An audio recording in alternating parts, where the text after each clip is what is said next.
They told him he wasn't the right fit. They said the gap in his resume spoke louder than anything he'd ever built. They said experience faded, that talent expired, that an old suit was a warning sign. Ethan Caldwell stood in the glass lobby of Ashcroft Dynamics holding a leather portfolio that had once carried his future. Now it felt like a weight dragging him down. $4 sat in his bank account, not 400, not 40, 4. When the elevator doors slid shut behind him, something inside his chest went quiet. No anger, no shock, just the dull understanding that this was it. The last door had closed. He walked past security without looking up, unaware of the cameras tracking his exit. Unaware that several floors above, a woman who owned half the skyline had frozen mid-step when his face appeared on a monitor. Ethan pushed through the revolving doors and disappeared into the city, convinced his life had officially ended. His phone didn't ring the next morning. It rattled violently against a stack of old architecture magazines that served as a nightstand. The screen was shattered, the casing warped, the alarm tone distorted, but it worked. Barely. Ethan sat up in his studio apartment, the air thick with moisture and the faint smell of burnt oatmeal from the night before. The walls were stained with shadows where mold had once bloomed and never fully died. He rubbed his face, feeling the roughness of several days' growth. Razor blades were a luxury now. He'd make the dull one last a little longer. "Daddy." The voice was soft and strained. It cracked him open. Ethan turned toward the small twin bed pushed against the far wall. Maya lay curled on her side, her tiny chest rising unevenly, one arm wrapped around a worn stuffed rabbit with a missing eye. "I'm here, Ladybug," he whispered, forcing warmth into his voice. "What's wrong?" "My chest hurts." He was on his knees beside her in an instant. No fever, but her breathing was tight, shallow. The damp basement apartment was doing exactly what the doctors warned him it would do. He grabbed the inhaler from the wooden crate beside her bed and shook it. "Too light."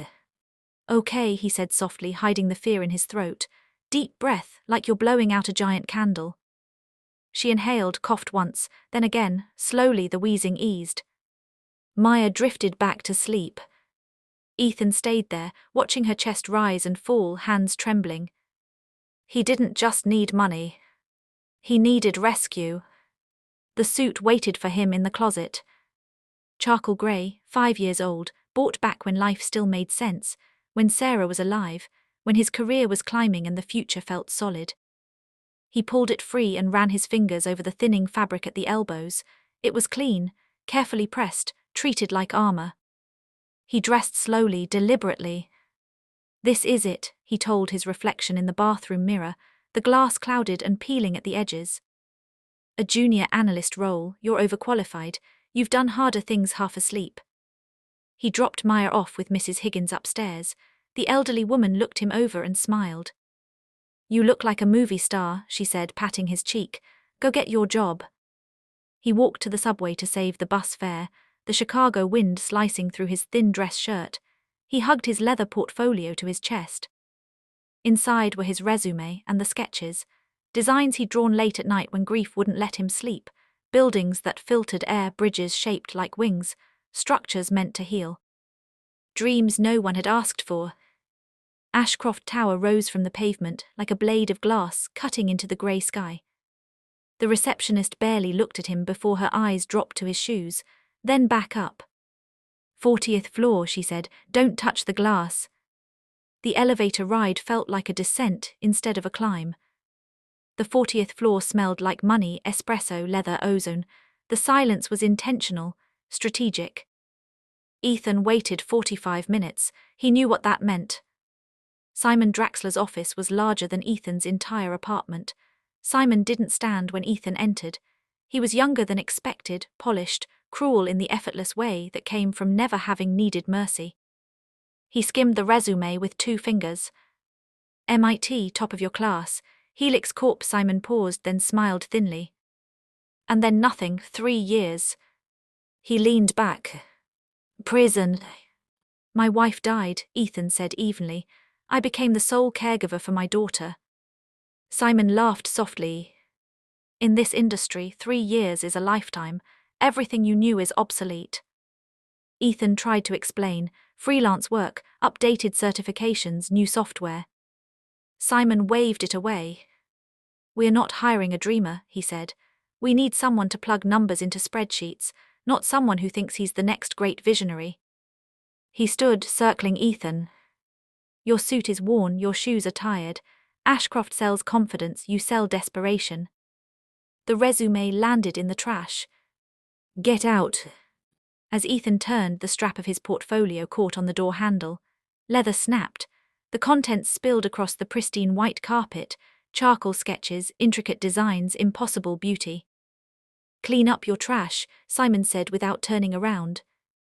Ethan gathered what he could with shaking hands, missed one sheet and left without a word. He didn't know that upstairs, a woman was about to see what Simon had failed to recognize. Victoria Ashcroft stepped onto the 40th floor with the quiet authority of someone who never needed to raise her voice. Conversations died instantly, screens dimmed, people straightened without realizing why. She was reviewing quarterly projections on her tablet when Simon Draxler approached, eager and smiling, already halfway into an explanation she hadn't asked for. "You'll be pleased to know we wrapped up the junior analyst interviews," he said, "cleared out a few questionable candidates." Victoria stopped walking. Something on the carpet caught her eye. A single sheet of paper lay near the office door, half hidden beneath a chair. Charcoal lines, organic curves, not decorative, functional, intentional. She bent down and picked it up. The room seemed to tilt. It was a tower design, but unlike anything in the Ashcroft archives. The structure breathed, ventilation channels curved like veins. Green spaces weren't cosmetic, they were structural, integral to airflow and light distribution. This wasn't art. This was genius. "Who did this?" she asked quietly. Simon hesitated. "Oh, that just some guy who couldn't take rejection well, left his junk behind." Victoria looked at him. Slowly. "What was his name?" Ethan was 3 blocks away when he heard someone shout his name. He didn't turn around at first. Chicago was full of noise, and hope was a habit he'd learned to kill. "Ethan Caldwell." This time he stopped. A woman was running toward him through traffic barefoot. Her heels abandoned on the sidewalk behind her.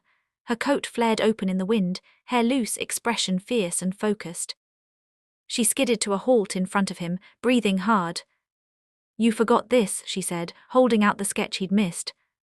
Ethan stared at her. Recognition hit late.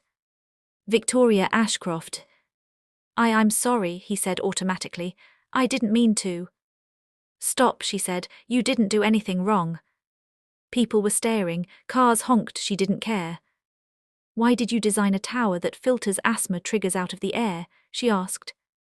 Ethan blinked. "Because my daughter can't breathe," he said simply. Victoria nodded once. "Get in the car," she said. "We need to talk." Her office was nothing like Simon's. No ego, no trophies, just light glass and space to think. Victoria placed the sketch between them on the table. "I want you as lead architectural consultant on our eco-tower project," she said. "Effective immediately." Ethan laughed once, sharp and disbelieving. "You don't even know me." "I know enough," she replied, "and I know talent when I see it." He hesitated. "My daughter is sick, I need flexible hours, health coverage, and I won't design anything that's just greenwashed marketing." Victoria didn't blink. "Done, salary starts at 7 figures, signing bonus wired today." Ethan stared at her. "For the record," she added, "Simon Draxler will never interview anyone again." 2 days later, Ethan walked back into Ashcroft Tower wearing a new suit. The lobby noticed. Simon noticed too. He stood frozen as Victoria introduced Ethan to the executive board, not as a hire, but as the visionary who would save their failing flagship project. "Simon will be transitioning to a non-lead role," Victoria said coolly, "effective immediately." Simon's face drained of color. Ethan didn't look at him. He didn't need to. The Eco Tower was a disaster. Over budget, behind schedule, investors restless. The existing design was sterile, glass stacked on glass, soulless and inefficient. Ethan tore it apart in 3 hours. This building is choking itself, he said, sketching rapidly. We redesign the airflow. The structure adapts to the environment instead of fighting it. You have 3 weeks, the board warned. Ethan smiled faintly. Then stop interrupting. The problem wasn't the building. It was Victoria. Investors didn't trust sudden genius, they trusted stability, image, narrative. You need a story, the PR director said. Something that explains why you handed the company's future to a man no one's heard of. Victoria exhaled slowly. We're doubting, she said. Ethan nearly choked on his coffee. It's temporary, she added. Public appearances only, strict boundaries.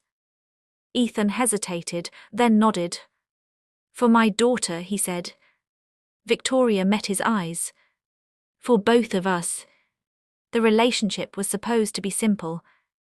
Public dinners, a few carefully framed photos, hands held just long enough for the cameras. Instead, they worked. Late nights blurred into early mornings as they spread blueprints across conference tables and penthouse floors. Victoria questioned everything. Ethan rebuilt everything. They argued about materials, airflow ratios, cost trade-offs, and laughed when neither of them could remember the last time they'd slept. Sometimes Maya sat nearby, colouring quietly while Ethan sketched. Victoria learned which markers she liked. She learned how Ethan grew silent when he was solving something big. Boundaries blurred slowly, not with touches but with trust. One night, Victoria caught herself watching him instead of the model. That's when she realized the danger. The gala was designed to sell certainty. Crystal lights, black ties, investors dressed in confidence and caution. Victoria and Ethan arrived together, hands linked, smiles practiced. Cameras flashed.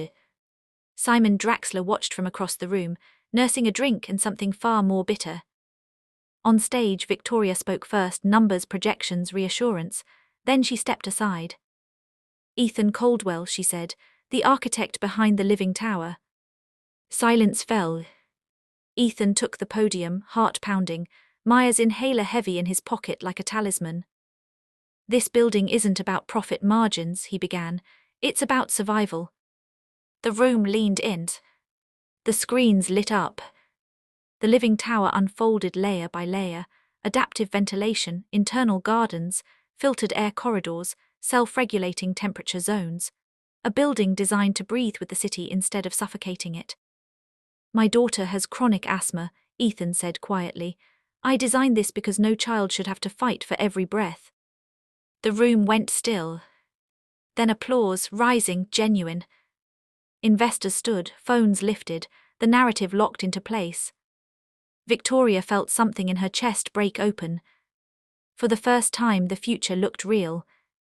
The applause hadn't fully faded when the notification buzzed. Then another. And another. Whispers rippled through the crowd like a disease. A headline spread across screens and phones. ASHCRFT's genius architect hides mental health breakdown. Documents followed, therapy records, medical notes, grief counseling weaponized into scandal. Simon's work. Ethan saw the looks change, admiration curdled into doubt, pity, fear. He stepped back from the stage, breath shallow, the room spinning.